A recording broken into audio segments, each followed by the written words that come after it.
ओम साईं राम। आज का साईं वचन। मेरे बच्चे, अब तुम ईश्वर की शक्ति को पहचानने लगो। ईश्वर की मर्जी में प्रसन्न रहना तुमने सीख लिया है।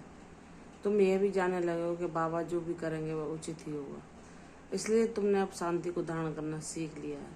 लेकिन मेरे बच्चे, मैं तुम्हें बार बार यही बताना चाहता हूँ कि तुम व्यर्थ की बातों में जो भी पारिवारिक वाद विवाद या बेकार की बातें जो दूसरे लोगों को लेकर होती हैं, उनमें अपने समय को बर्बाद ना करो। तुम जितना हो सके उन सब से दूर रहकर अपने बाबा की ऊर्जा में निवास करो। अपने बाबा का नाम जप करो, उनकी लीलाएं सुनो। भक्ति मार्ग को ज़्यादा से ज़्यादा अपने जीवन में अपनाओ। आध्यात्मिक मार्ग पर आगे बढ़ने का प्रयास करो ताकि तुम अपनी उन्नति और प्रगति को पा सको। मेरे बच्चे, मैं जानता हूँ कि तुम्हारे आसपास कैसे लोग हैं। वह तुम्हारे मार्ग को अवरोध करना चाहते हैं। तुम्हारे भक्ति को देखकर उन्हें ईर्ष्या होती है। वह उसे रोकने का प्रयत्न करते हैं। वह तुम्हें समस्याओं में फंसा हुआ देखकर और फिर भी शांत और प्रसन्न देखकर यह आश्चर्यचकित हो जाते हैं कि इसके पास कौन सी ऐसी शक्ति या कौन सी ऐसी ताकत है जो इसे इन परिस्थितियों में विचलित नहीं होने दे रही। तो मेरे बच्चे, वह नहीं जानते क्योंकि तुम परम भाग्यशाली हो। मैंने तुम्हें अपना कृपा पात्र बनाया। तुम ही मेरे ज्ञान को पा सकते हो, जान सकते हो, ग्रहण कर सकते हो। हर किसी के लिए संभव नहीं। तुम कहते हो, बाबा मैंने इतने लंबे समय संघर्षों का सामना किया और दुखों को पाया। मेरे बच्चे, ईश्वर के मार्ग पर चलना आसान नहीं और भक्ति को पाना भी सरल नहीं है। भक्ति मार्ग पर चलने के लिए हमें अनेकों कष्ट, दुख, परेशानियां झेलनी पड़ती हैं। बहुत रुकावटों, अवरोधों का सामना करना पड़ता है। लेकिन बाबा जिस व्यक्ति में उतनी क्षमता होती है उसे ही अपनी भक्ति के लिए चुनते हैं। हमारे जीवन में बाबा हमें कैसा बनाएंगे, कहाँ ले जाएंगे, हमारे लिए कौन सा मार्ग उपयुक्त होगा, यह उन्हीं के द्वारा निर्धारित होता है। लेकिन जब तुम ज्ञानवान बन जाते हो तो तुम फिर बाबा को धन्यवाद करते हो। तुम कहते हो कि सामान्य लोगों का जीवन तो इन क्षणिक सुखों को भोग कर, उनमें ही प्रसन्न रहकर, उसी को आनंद मानकर इस जीवन से विदा ले लेता है। लेकिन तुम विशेष हो। तुमने चाहे कितने भी दुख सहे हो, तुम सामान्य लोगों से अलग हो। तो बाबा ने तुम्हें अपना कृपा पात्र इसलिए बनाया कि तुम उनकी भक्ति को समझ सकते हो। तुमने उनको पुकारा है, उनको जाना है, उनका मनन किया है, उनसे तुमने जितने भी प्रश्न किए हैं सबके उत्तर पाए हैं और इस प्रकार तुमने ज्ञान को एकत्र किया है।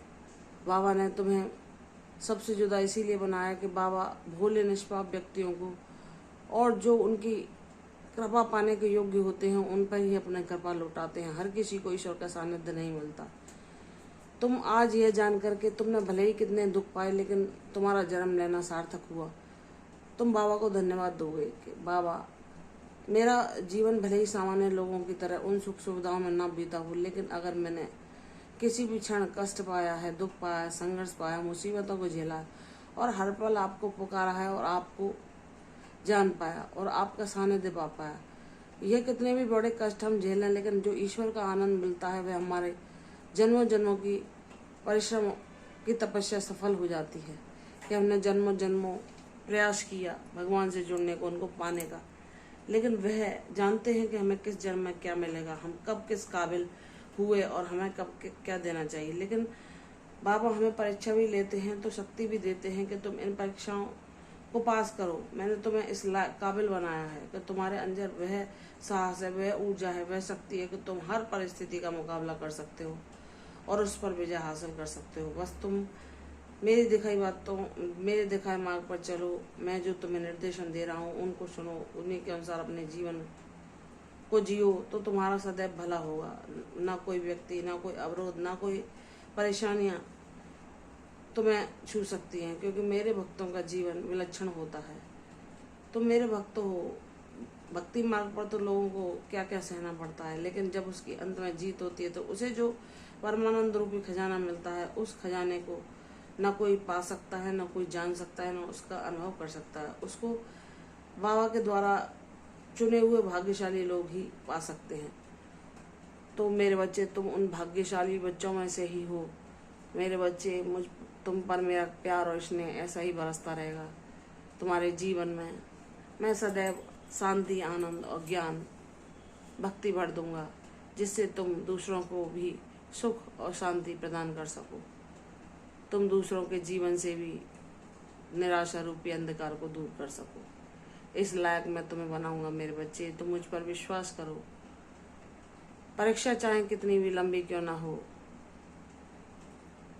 संघर्ष कितना भी लंबा क्यों ना हो, जैसे बहुत सी आग में तपने के बाद सोना तप कर निकलता है तो वह इतना चमचमाता है कि उसकी चमक सबको आकर्षित करती है, वैसे ही मेरे बच्चे तुमने कष्ट कितने भी झेले और उन कष्टों में तुमने जो आध्यात्मिक मार्ग पर चलकर तुमने जो बाबा को भजा है और लाख कष्ट झेलने के बावजूद भी बाबा ने जो तुम पर अपनी कृपा बरसाई है, तुम्हारी रक्षा की है और तुम्हें ज्ञानवान बना है, उसके लिए तुम बाबा को करोड़ों बार आभार करते हुए न थकोगे।